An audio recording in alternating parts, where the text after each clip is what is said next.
So I'm just letting you know that. Now, I would officially like to welcome you on behalf of the American Sephardi Federation Institute of Jewish Experience and the Language Institute. Sorry, I can't speak. I don't know why. We like to invite you to this wonderful program. I'm very excited about it. I've heard Dr. Benor speak before and not to be missed. She is, today we're talking about Jewish languages today, endangered, surviving, and thriving. Dr. Sarah Benor is professor of contemporary Jewish studies at Hebrew Union College, the Jewish Institute of Religion in the Los Angeles campus, and adjunct professor by courtesy in the University of Southern California Linguistics Department. She received her Ph.D. from Stanford University in Linguistics in 2004, and she has published and lectured widely about Jewish languages, linguistics, Yiddish, American Jews, and Orthodox Jews, which are represented in her books. Take a look. I strongly encourage you to check out the books that she has written as well. And again, you have not come to hear me, so I am going to pass the microphone over to Dr. Benor. Thank you so much for joining us today, and I'm very excited to hear. Thank you, Dvora, and thank you so much to ASF. And it's just such a pleasure to work with this wonderful organization that has such a similar mission to ours and really aligns with us in multiple ways. So we're partnering on multiple events, including this one. And I'm really honored to be speaking to such a large group today. And it's really great that you're really coming from all around the world, some probably around the corner from me in LA, and some from many other countries. And so it's really an honor. I'm gonna share my screen with you so you can see some images and hear some music at various points in this talk. Okay. So as you know, the Jewish people started out in the land of Israel, this little purple dot in the middle of the screen here, and due to various internal and external factors, migrated throughout the Middle East, North Africa, parts of Asia, and much of Europe. And wherever they moved to, they picked up a version of the local language. So they, in Spain, picked up a Jewish version of Spanish, Judeo-Spanish, and in Georgia, picked up a Jewish version of Georgian, and in Arabic-speaking countries, picked up a Jewish version of Arabic. And the two most famous Jewish languages, Yiddish and Ladino, are actually exceptions in the history of Jewish languages because they were maintained for centuries away from the land that they originated in. So what is a Jewish language? Well, there are many common features of Jewish, and I'll be using the term Jewish language and Jewish language variety interchangeably. So a Jewish language variety has a non-Jewish base language with distinctive features. And what are those distinctive features? Well, the most prominent and salient one is the Hebrew and Aramaic component. And that's because Jews have continued to use Hebrew and Aramaic for our sacred texts, for liturgy, and for studying biblical and rabbinic literature. And then we translate those texts often in a word-for-word way.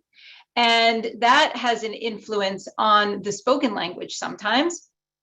And there are many loan words, that is, words from one language that's used within another language, from Hebrew and Aramaic because of this continual use of our sacred texts.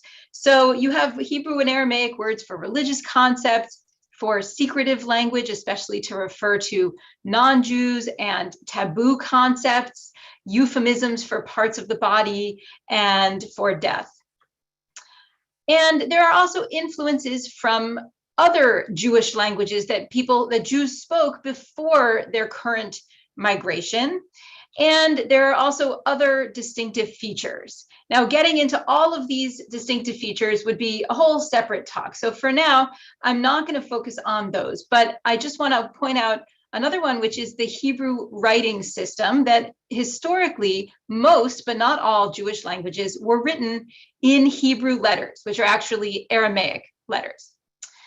So what happened? Well, there were many historical developments that led to the decline of long-standing Jewish language varieties In the 18th to 20th centuries, there was emancipation that enabled Jews to participate fully in society rather than as a separate class of people. And nationalistic policies led to requirements that Jews learn the local language. Jews also moved from more rural areas to more urban areas, along with much of the populations, and therefore learned more standardized versions of their languages. And in the 20th century, the Holocaust and Stalinism actually led to the death of many speakers of these long-standing languages.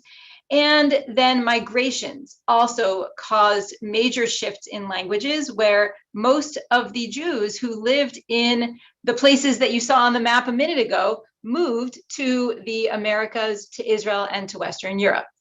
So here you see some of the migration patterns, a very messy map because there were many migration patterns. And in these new places that Jews moved to, they picked up Jewish versions of the local languages. So Jewish English, Jewish Latin American Spanish, Jewish Portuguese, et cetera, et cetera. And these new Jewish language varieties are thriving because Jews are living in these places and developing these new language varieties. And in fact, these new Jewish language varieties have all of the same features of the other longstanding Jewish language varieties, except for the Hebrew writing system, because there is an expectation of much more widespread literacy in the countries that Jews live in now than when these other languages originated, mostly in medieval times, and Jews were not expected to learn Arabic script in Muslim countries or Latin script in Christian countries. So that's the new languages, but what about the long-standing languages? Let's talk about how each of them is faring today. And the answer is Yiddish is doing quite well, and all of the others are endangered or close to endangered. So why is Yiddish doing well? Because of Hasidic communities. They have many children, and Yiddish is very strong in these communities, and therefore the number of Yiddish speakers in Hasidic communities is increasing because of the large families. Outside of Hasidic communities, there's strong post-vernacular engagement with Yiddish. What does that mean? Post-vernacular engagement means people engaging with a language in a way that's not just primary communication. So talking about the language or singing songs in the language, celebrating the language. Many of the talks that you've had here have been post-vernacular engagement with various Jewish languages, learning about the languages, or maybe buying refrigerator magnets with Yiddish words on them, or all sorts of ways of engaging with Yiddish in ways other than primary communication, where the symbolic level of the language is more important than the primary semantic level, than what's actually said.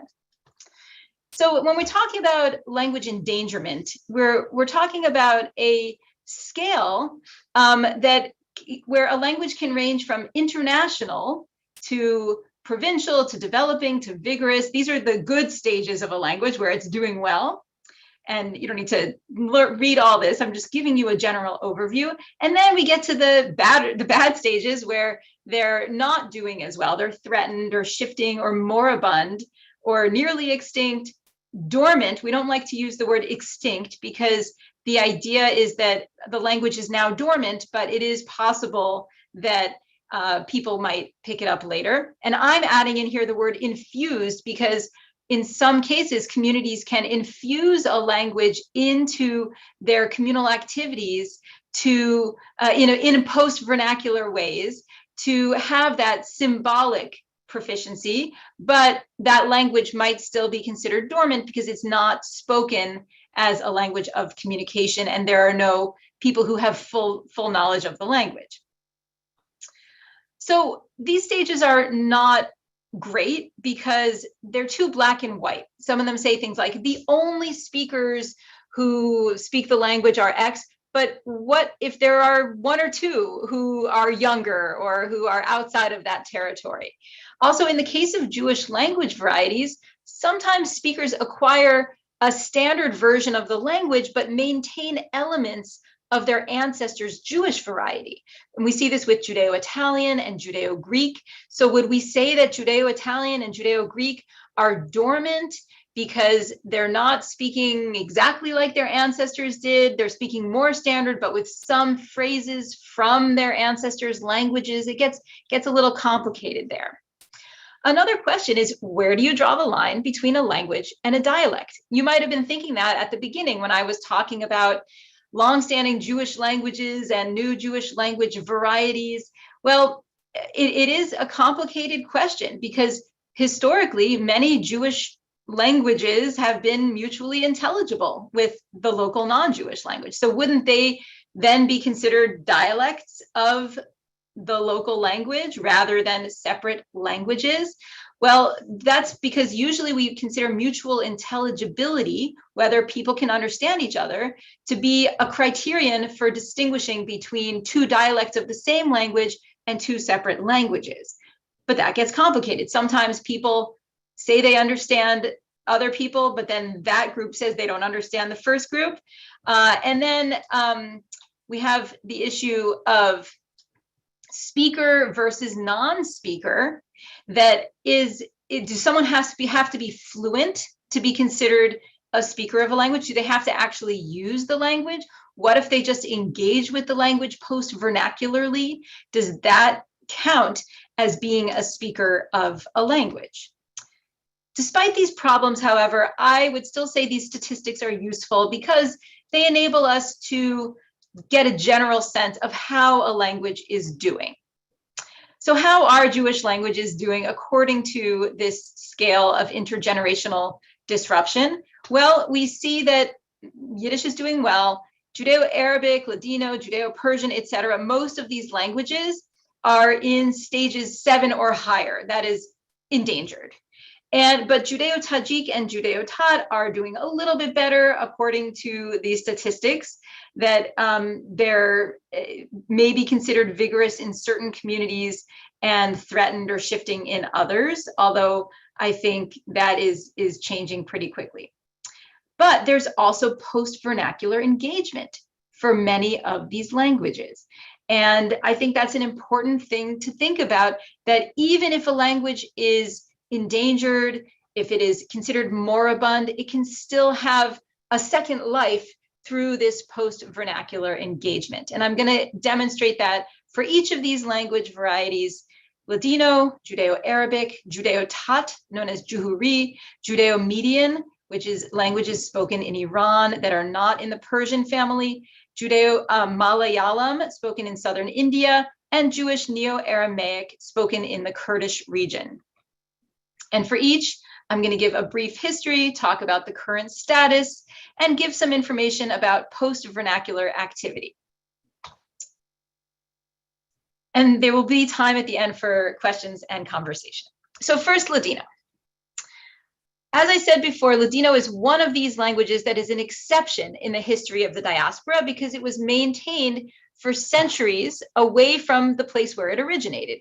It originated in Spain, Judeo-Spanish, but then it was maintained for centuries in the Ottoman Empire and in North Africa. And here it's known as Hakitia in North Africa, and here known as Ladino or Judesmo. There was a very vibrant Ladino press, much literature, drama, and even a lot of rabbinic literature written in Ladino. Today, several thousand people speak Ladino. Most live in Israel, the Americas, Turkey, and the Balkans. Almost all are elderly, but there is a growing contingent of young people who are learning the language. Ladino has official recognition and financial support in Israel, in Bosnia, and in Spain. It's taught at several major universities, especially in Israel. And there are various meta-linguistic communities. That is a community that engages around a language, even if people don't speak it fully. Although this one here, Ladino Comunita, does require some skill in the language because it's an email list where all the messages must be written in Ladino. So in addition to vernacular use of the language, there's also post-vernacular use here because not only are they writing in Ladino, they're often writing about Ladino.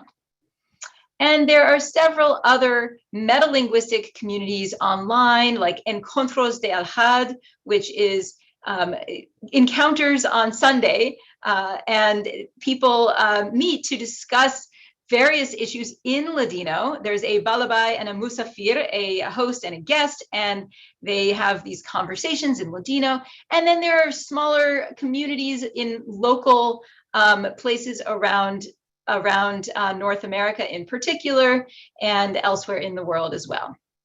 And food, like Drora mentioned at the beginning, plays a big role in post-vernacular use of Ladino. There are many cultural events that include Sephardic foods like burecas and bulemas, etc. And there's also post-vernacular use in music. I'm going to give you a few brief clips of the kinds of two different kinds of Ladino music. We have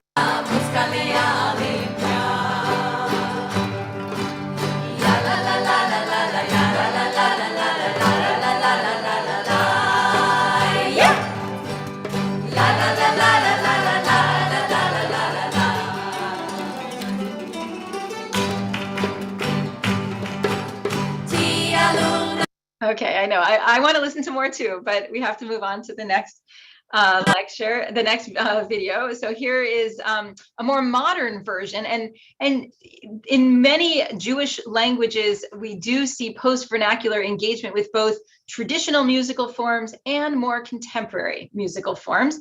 So that was Flori Jagoda or Yagoda, and this one is Sarah Aroeste singing in Ladino in a more contemporary style.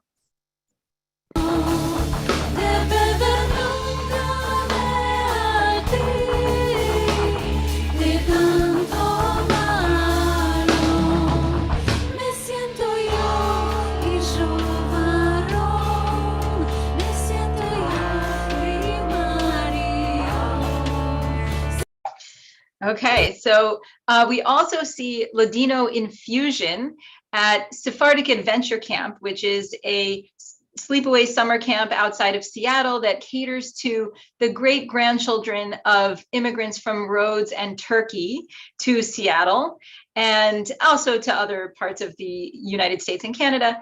And they infuse Ladino into their activities. They get extra points in their color war for having Ladino on their banner, and they sing Ladino songs, and they have Ladino word of the day. So despite all this post-vernacular use, this language is considered moribund because it is rarely spoken by younger people.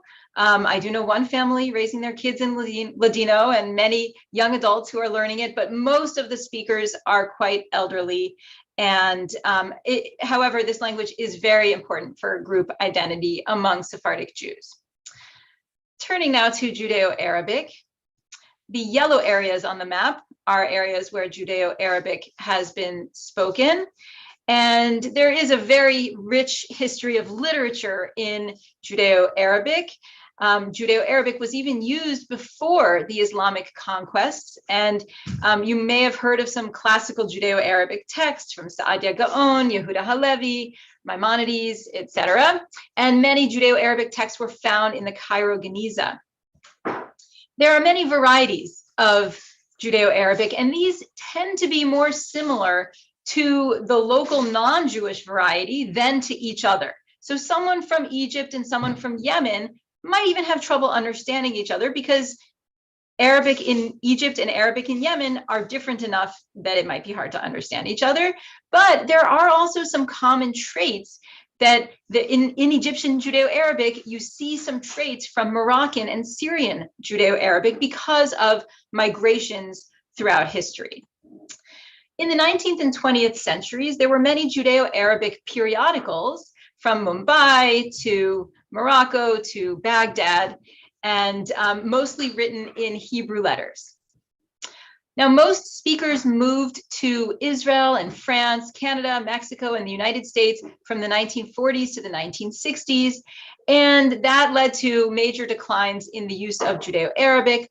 There are still sizable Jewish communities in North Africa today, in Morocco and in Tunisia, but most Jews in Morocco speak French, and most in Tunisia speak Muslim Tunisian Arabic with some elements of their ancestral Judeo-Arabic. The Israeli government offers support for cultural production in Yiddish and Ladino, but not in Judeo-Arabic and other languages. Despite this lack of financial support, there is some cultural production in Judeo-Arabic, and I'll give you a few clips from songs from coming out of Israel today.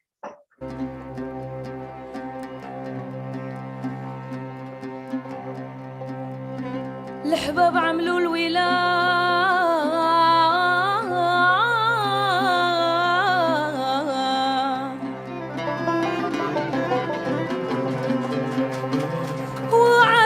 وعرضوه على زهر الفسيا تجيه وتغنيه ونشوفوا زين على شدوي ونشوفوا زين على شدوي هو ليبيا كوانيكيا هو ليبيا. Okay, I'm going to go on to the next one. This is a relatively recent original song in Baghdadi Judeo-Arabic. وانا ما بيدي كل شيء نغير وصدام لويل وقع مزاله انقمت غفبته ونشرت احباله وطلعت حوبتي وبغت سمي لهود الصلبن دم من دمي دخلوني للحبس جاسوس اتهموني ونهزمت قجر وانا بطرق هدومي بس الحمد لله وصلتوا مشيت سلامة كنتوا كانوا جغادي وطغتوا حمامة ضحكت. Okay, so there is a sizable community, especially from Iraq, of people who are getting more interested in their ancestral language now. So, however, Judeo-Arabic is also moribund, but there is some post-vernacular use, and it's important for group identity. Turning now to Judeo-Tat, also known as Juhuri, and this is— Before you continue, Oh, can you yes. sorry, somebody was just asking what post-vernacular means, and I'm not sure if she's the only one, or he's the only one that asked Oh, that. sure. So. I'll explain it again. So it's engaging with the language in ways other than as primary communication, having singing songs in the language and having conversations celebrating the language, festivals about the language, buying products with the language on it, that kind of thing. Thank you. Okay. So Juhuri is spoken in Azerbaijan and Dagestan. And here's another map showing some places where Juhuri is spoken by the community known as the Mountain Jews or the Kavkazim. And this is the some cities that it has been spoken in are Derbent, Baku, and Kuba. And there has been a community in these areas since ancient times. This language is in the Persian family. So you can see it's actually closer to the modern Persian language than some of the languages spoken in Iran, even though it's in a different region. And it's similar to Muslim Tat, but has many differences.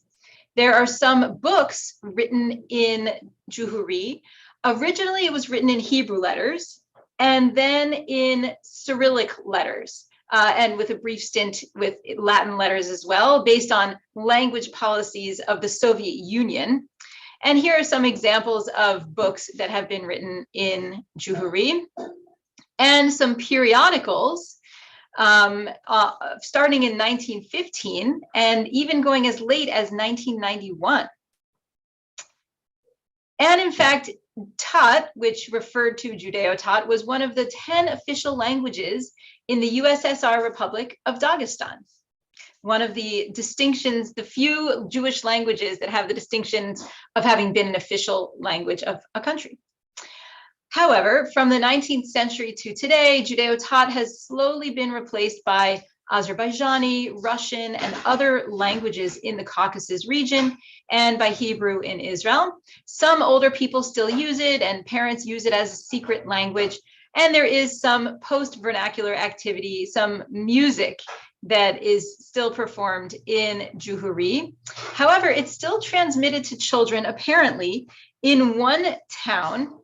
And the latest research about this town's use of language is from 2008. So I think the situation is a little different now because I think some people have migrated to Israel from this region. But this is just a few pictures of this really cool town that I really want to visit. It's called Kirmizi Kasaba, also known as Krasnaya Sloboda, or Red Village, I believe. And so here, that was the synagogue, and this is the school. You can see Cheder up there. This is the cemetery, and you can see they follow the traditions of the region of having a portrait of the deceased on the gravestones. And even in Kirmizi Kasaba, all community members also speak other languages, and educational instruction is in other languages.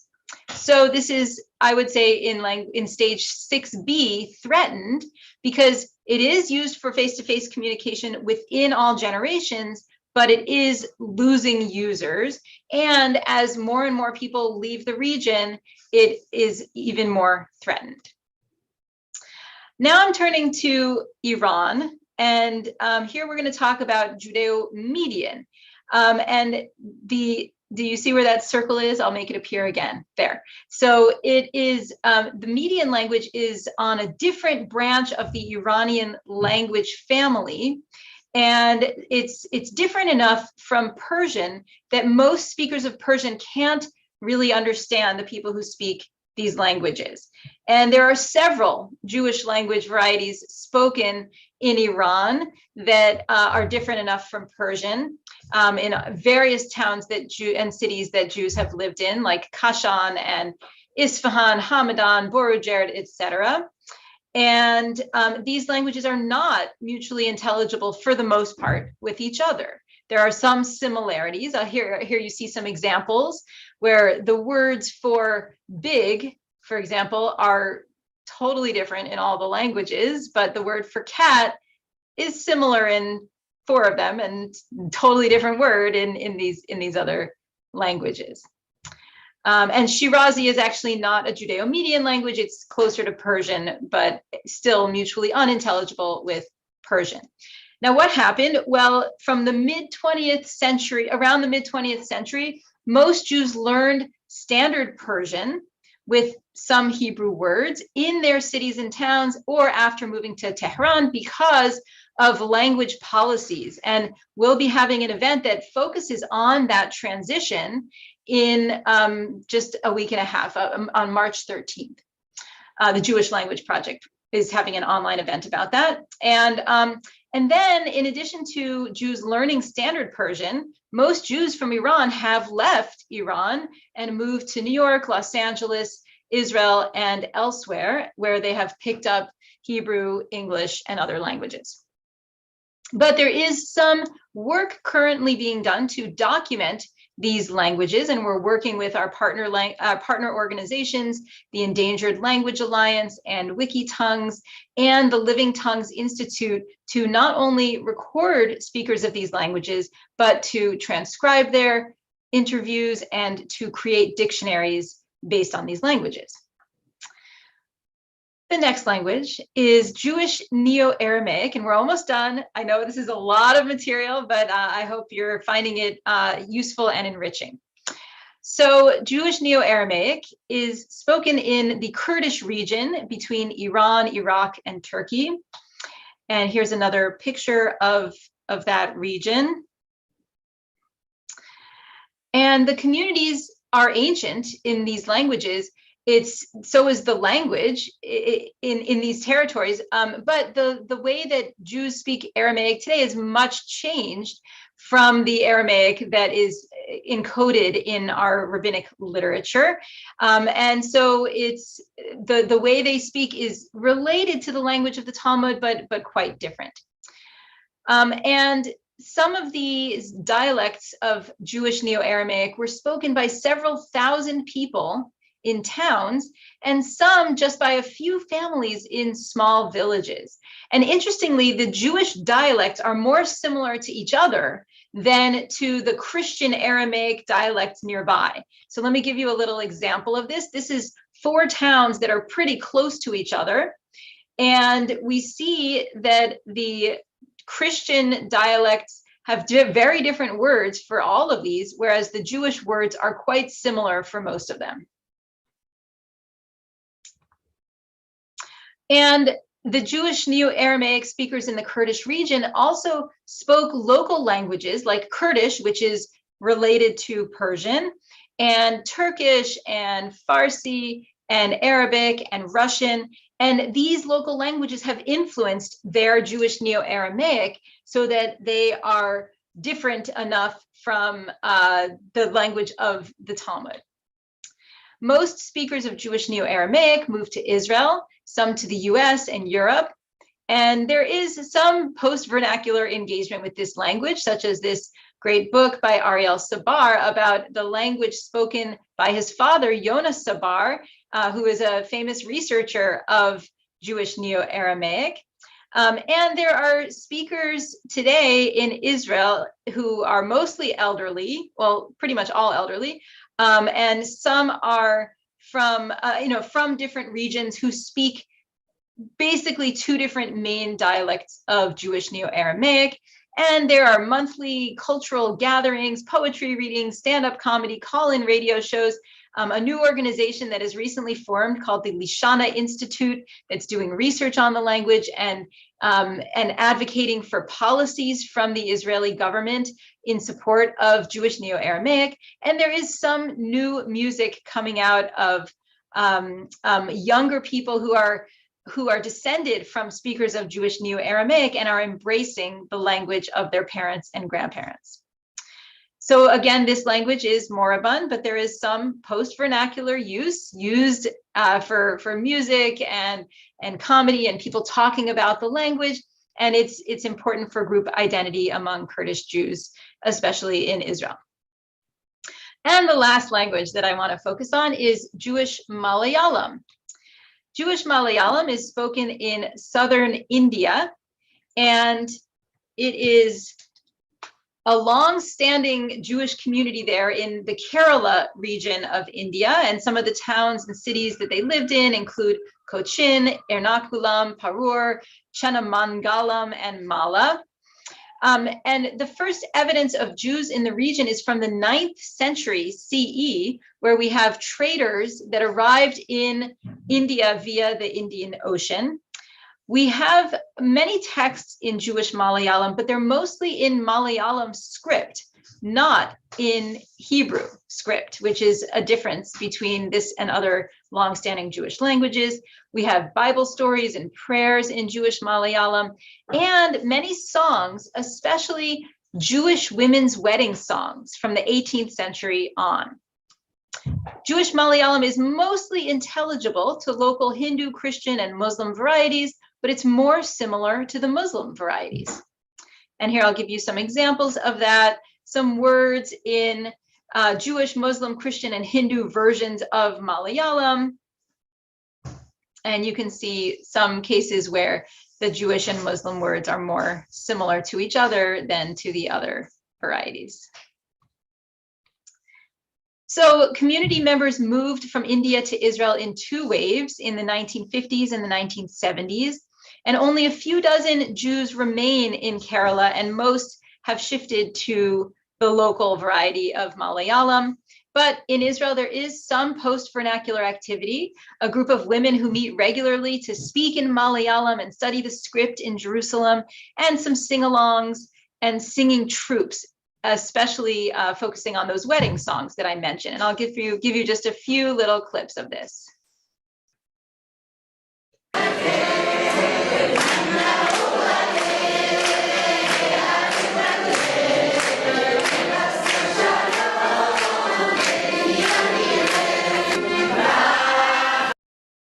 Okay, and then here's one other clip from the women's wedding songs.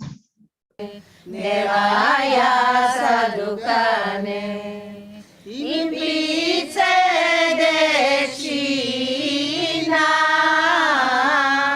impitse decina kapeli kilulo aya kapeli kilulo aya. Okay, you see some Hebrew and some Malayalam in these songs. So Jewish Malayalam is in stage 8A, it's moribund, but there is some post-vernacular use and it is important for group identity. So in conclusion, most of these long-standing Jewish language varieties that we've been talking about, except Yiddish, are moribund. And in the next 20 to 30 years, for most of them, with the exception of Judeo-Tat, the last native speakers of these languages will likely die. And so now is really the most important time to document these languages and the cultures and histories that go along with these languages, and to share the knowledge of these languages. Why? Well, for the speakers of these languages who don't want their languages to die, such as Simon Mardochayev, a speaker of Judeo-Tat or Juhuri who lives in New York but is originally from Azerbaijan, or Sarah Cohen, who passed away just a few years ago and was one of the last speakers of Jewish Malayalam in Cochin, India. But it's also important for the future, for academia, for scholarship about these languages and students who eventually want to learn these languages. And for Jews around the world, we want Jews around the world to know about each other. And that's a very important goal of this wonderful organization that's hosting this event today.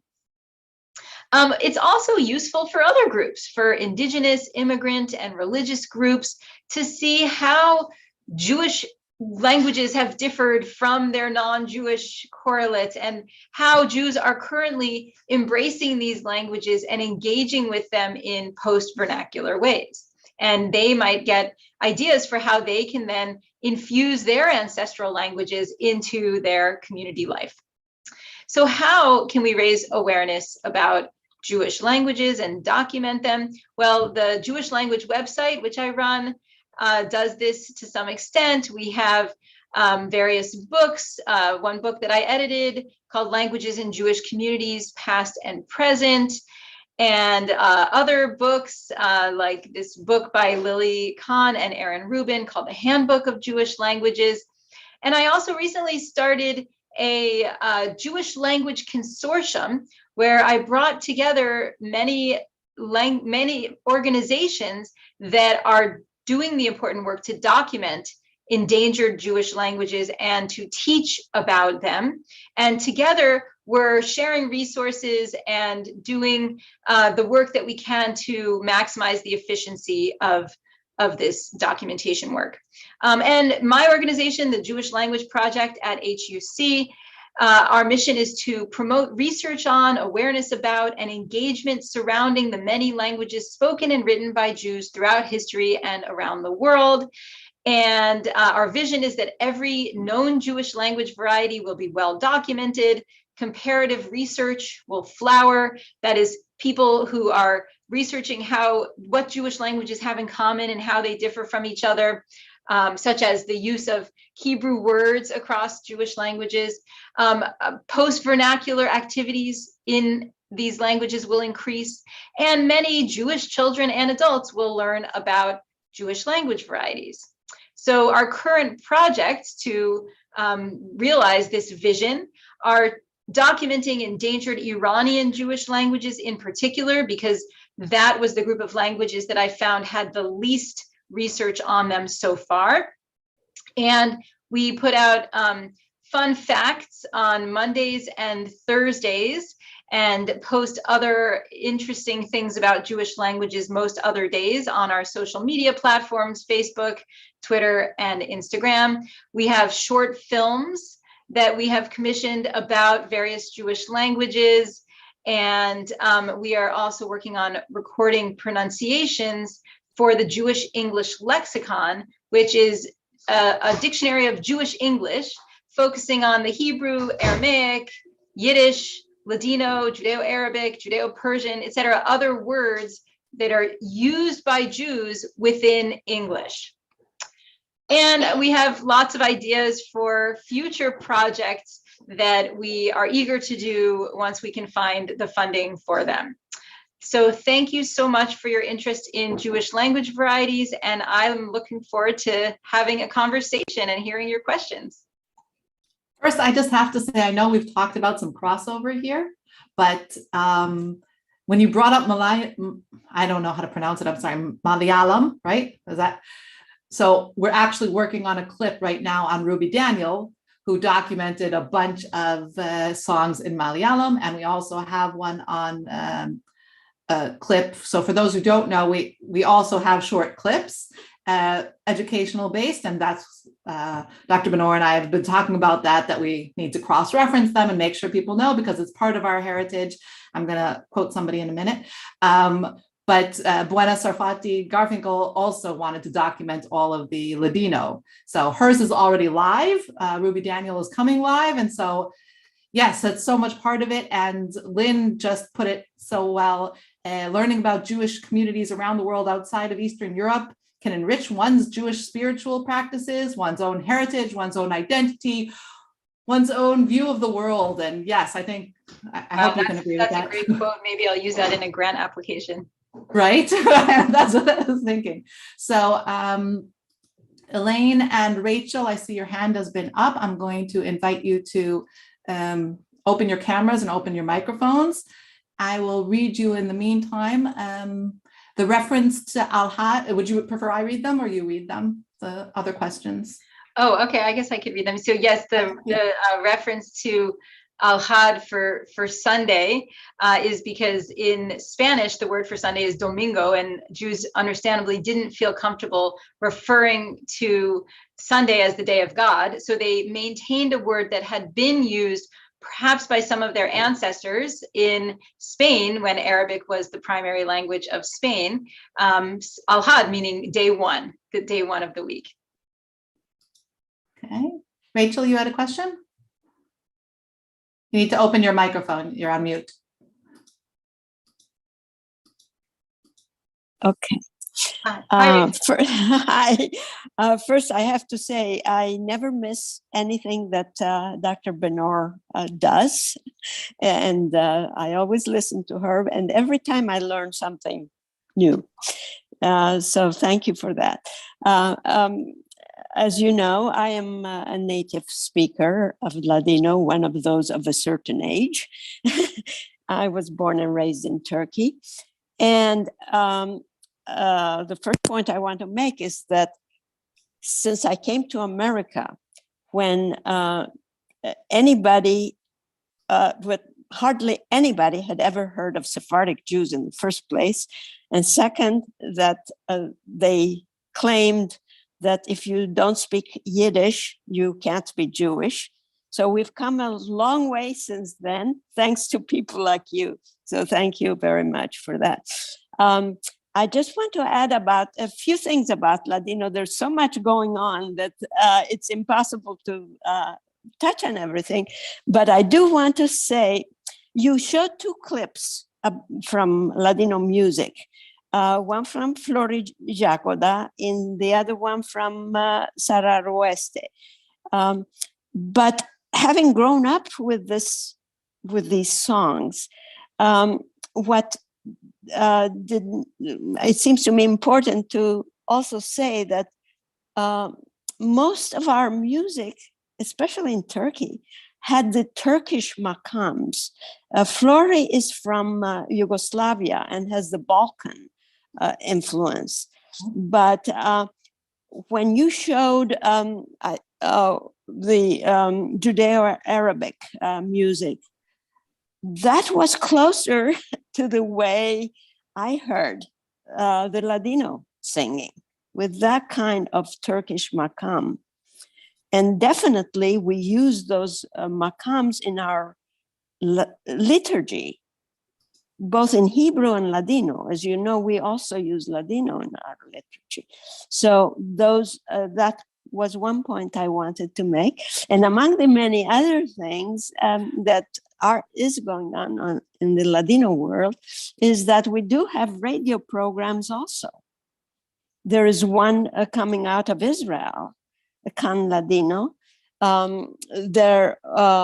There's one in Spain. And there is from Madrid, a friend of mine and her daughter do it. It has for the last 30 years or so.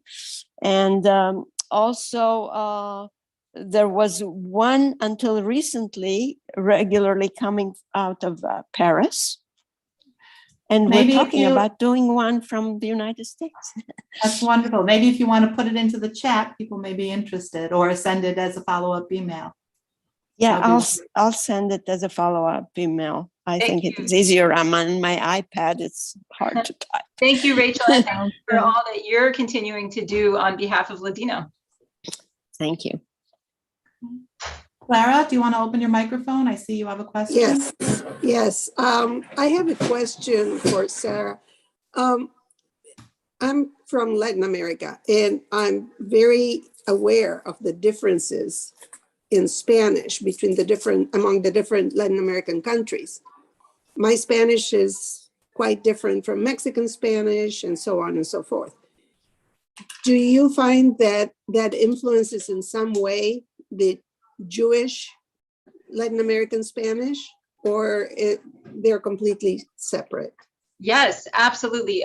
The way that Jews speak Latin American Spanish in Mexico is very different from how Jews speak it in Cuba and in Puerto Rico and in Argentina, right? And Venezuela. And actually, even in Mexico City, the way that Jews speak Spanish is influenced by their ancestral languages. And there are 4 separate communities there. There are Syrian origin Jews from Aleppo and from Damascus, and there are Ashkenazi and Sephardi Jews. And so their ancestral languages influence the way that they speak Spanish, mostly the words that they use from their various ancestral languages. Thank you. Sure. And somebody agreed with you. A Cuban Jew here. I totally see the differences between the Latin American Jewish Spanish. And thank you for saying about the Makams. Can you give some examples of Jewish English that don't come from Yiddish? Yes. Well, there is a very large Syrian community in Brooklyn and other parts of the New York area, and they use a lot of words from Judeo-Arabic. And there's a large Sephardic community in Seattle, and they use many Ladino words. I'll just give you one example of a Ladino word that's used in Jewish English, specifically in Sephardic communities, especially in Seattle, the word bragas, which means underwear. And for some reason, this became a popular word in Sephardic Jewish English. Chaya, you have a question? Yeah, hi. First of all, thank you. This was so fun and so interesting. So my question sort of touches on your mission related to comparative research. So in your introduction, you used the phrase picked up a Jewish version of the local language or something like that. And so I was curious if we could unpack a little bit what that means to pick up. So I've been thinking a lot about this. Max Weinreich in his book about Yiddish, he writes, and I forget the exact words, that Yiddish was different from German or the German local German dialect, like sort of on contact. Like as soon as Jews landed there, they spoke differently, and that was sort of what continued. Alexander Bader in his book on Yiddish dialects tells a completely different story, and he sort of says that Yiddish speakers in the German lands first spoke a pretty standard version of the local dialect, and then over time, with their sort of inward-looking culture, they diverged. And I don't think we have enough evidence of the early stages of Yiddish to answer a question like that definitively. But it seems to me that by looking at the scope of what you're doing might give us some information about how Jews, like you said, picked up the local version. Of course, there wasn't a there wasn't a Jewish version to pick up until they created it, right? So I'm just curious if you have something to say. I mean, I have some intuitions just based on the Jewish English in more recent years and how that sort of formed, but I'm curious to hear your expert opinion on that or thoughts. Yeah, thanks, Chaya, and thanks for your great talk yesterday on Yiddish dictionaries. I love that we can go to each other's talks 2 days in a row. This is a live issue in the history of Yiddish, but also the history of Jewish languages more generally. And I have argued that it is useful to look at contemporary emerging Jewish language varieties to get a better understanding of how Jewish language varieties arose in the past. And you're right, it isn't really accurate to say picked up a Jewish version of the local language. What I meant was picked up the local language, but Judaified it, right? That in most places, Jews did pick up the local language, but the question is, what did they first start speaking? And the answer is immigrants most likely did not speak exactly like the people around them, because that's the case with any immigrant. As you know, as most people know, when people learn a language after around puberty, it's very hard for them to learn it in a native sounding way.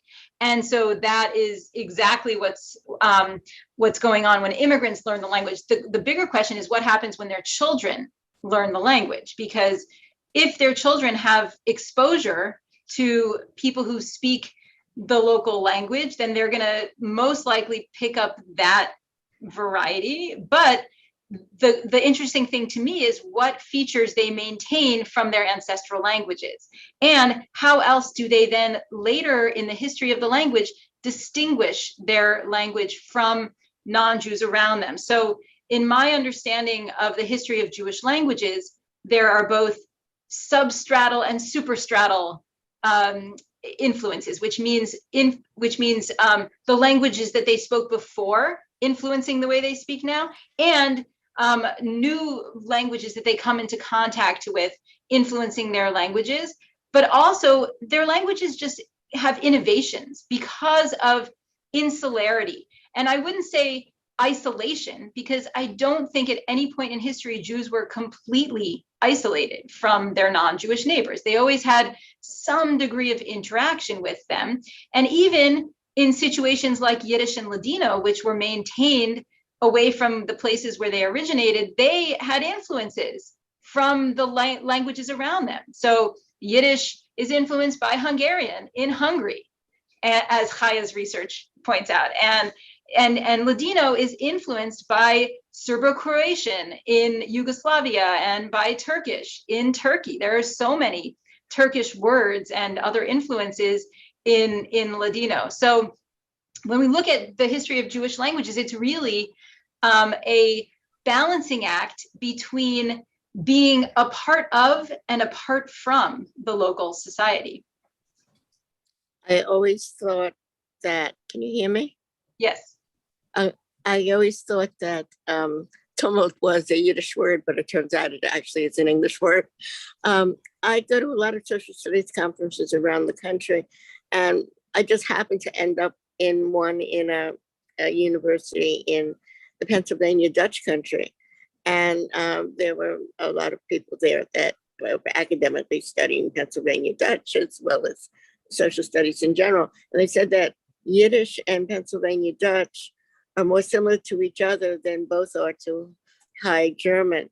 What's your take on that? And are there other kinds of connections like that have been occurring? So what is the question exactly? Is the relationship between Dutch and Yiddish? Yeah, and Yiddish. And if there are other kinds of connections that I never thought of going around with languages, where it's surprising, but there they are. There are connections as offshoots of the original language. Yes, I don't know enough about Pennsylvania Dutch to say exactly which dialects it is descended from. And I also don't know enough about Yiddish to answer that, because it's sort of controversial about which dialects of German are most similar to it, and when it originated, and when we can say that it broke off from German as a separate language. But you're right to point out the similarities that among Pennsylvania Dutch speakers in Amish and Mennonite communities in America, there is a maintenance of a language from the old country, an immigrant language, because of insular communities and a desire to maintain separateness from society, just as there is in Hasidic communities with the use of Yiddish. The Sephardic areas have similar things going on, because there were other minority groups. There were other minority groups within the Ottoman Empire. Are there similar things going on with other languages like that, that were similar to the history of Ladino, or similar to the history of the connection between old language and new languages? Is that going on as a result of other minority groups that were in the Ottoman Empire? Yes, I think there were, but I'm going to table that for a different session, because I think you want to bring in an expert on Ottoman history to answer that. And I have to say, there are so many amazing questions out there and so many people that want to ask their questions, but I want to be conscientious of your time as well. I think we're going to, in addition to all the courses that are through the Jewish Languages Project and all of ours, I think we're going to have to do this again, Dr. Benor, because you have to answer these questions, and there's just so much out there to talk about.